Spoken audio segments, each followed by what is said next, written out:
Hello friend, popular TV serial तुमसे तुम तक के आगे आने वाले अपकमिंग एपिसोड में अब आप देखने वाले हैं कि अन्नू के रिजेक्शन को सुनकर टूटा आर्यवर्धन का दिल, हुआ रो रो के बुरा हाल। तो वहीं झेंडे का गुस्सा फूटा अन्नू और उसके परिवार पर, पहुंचा उनके घर। जी हाँ दोस्तों, सीरियल की कहानी में आ गया है जबरदस्त ट्विस्ट, जहां पर देखने को मिलेगा कि झेंडे पहुंच चुका है सीधे अन्नू के घर पर, उसे गुस्सा कर रहा है, उन पर गुस्सा कर रहा है, साथ ही साथ उस पर चिल्लाकर भी कह रहा है कि तुम्हारी हिम्मत कैसे हुई इस रिश्ते को ठुकराने की। जिसके बाद यहाँ पर बीच में जब बोलते हैं गोपाल जी, तो झेंडे उनका मुंह बंद कर देता है और कहता है कि आज मैं और अन्नू बात कर रहे हैं, प्लीज आप बीच में कोई मत बोलिएगा। तभी अन्नू कहती है कि आपकी हिम्मत कैसे हुई सर मेरे पापा से ऐसे बात करने की, मेरे मम्मी पापा से ऐसे बातें करने की। जिसके बाद अब यहाँ पर आप झेंडे को गुस्सा और भी ज़्यादा आने वाला है। जी हाँ, ये सब कुछ होता ऐसा है कि कैसे, और चलिए आपको बताते हैं दोस्तों। लेकिन उससे पहले अगर अभी तक आपने हमारे चैनल को सब्सक्राइब नहीं किया है तो तुरंत जाके सब्सक्राइब कर लें और साथ के साथ बेल आइकन को भी हिट कर दें ताकि आगे आने वाले कोई भी अपडेट आपसे मिस ना हो पाए।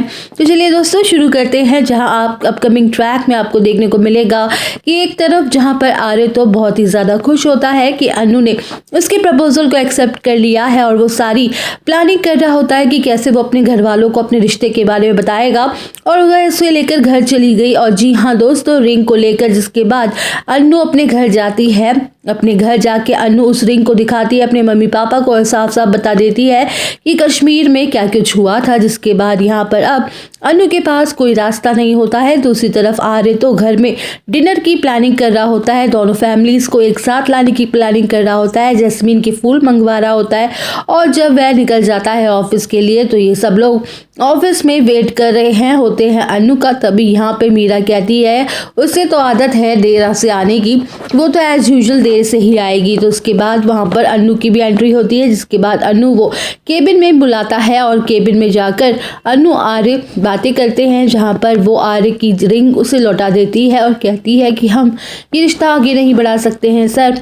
जिसके बाद वो ये कहती है कि वहाँ से चली जाती है और ये सुनकर बहुत ही बड़ा झटका लगता है आर्यवर्धन को और वो एकदम से जैसे गिरने वाला होता है, लेकिन खुद को वो संभाल लेता है। यहाँ पर अब अन्नू तो चली जाती है रोते हुए, परेशान होते हुए, लेकिन दूसरी तरफ उसकी हालत भी कुछ ठीक नहीं है और आर्य की भी हालत कुछ सही नहीं होती है। वो घर पर आ जाता है अकेले में, बहुत ही ज़्यादा रोते हुए नजर आता है। तभी झेंडे उसे पूछता है कि क्या हुआ आर्य, तू यहाँ पर क्या कर रहा है और तू रो क्यों रहा है। तभी आर्य झेंडे को गले लगा लेता है और कहता है कि उसने अन्नू ने सारा रिश्ता तोड़ दिया है मुझसे, उसने टुकरा दिया है मेरा प्यार। जिसके बाद झेंडे को बहुत ही ज़्यादा गुस्सा आ जाता है और वो सीधे पहुंच जाता है अन्नू के घर और पूछता है अन्नू से कई सारे सवाल कि तुम्हारी हिम्मत कैसे हुई ये सब करने की। कुछ दिन पहले तो तुम ही खुद आर्य सर से प्रपोज कर रही थी, उनके प्रपोजल का वेट कर रही थी, आगे पीछे घूम रही थी, और जब उन्होंने तुम्हें प्रपोज कर दिया तो सब एक्सेप्ट कर रही के प्रपोजल को तुम अब उसे रिजेक्ट कर रही हो। तुम्हारी हिम्मत कैसे हुई मेरे दोस्त के साथ इतना घटिया खेल खेलने की। जिसके बाद यहाँ पर बीच में जैसे ही गोपाल जी बोलते हैं कि तभी झेंडे उनका मुंह बंद करवा देता है, लेकिन अन्नू गुस्सा करने लगती है फिर झेंडे पर। तो आप देखना इंटरेस्टिंग होगा कि आर्य के सामने ये सच कब आएगा कि आखिर ये रिश्ता टूटने की असल वजह क्या है और किसकी वजह से उनके रिश्ते में ये बड़ी दरार आई है। तो दोस्तों और अपडेट जानने के लिए बने रहिए हमारे साथ, वीडियो को लाइक, चैनल को सब्सक्राइब करना ना भूलें।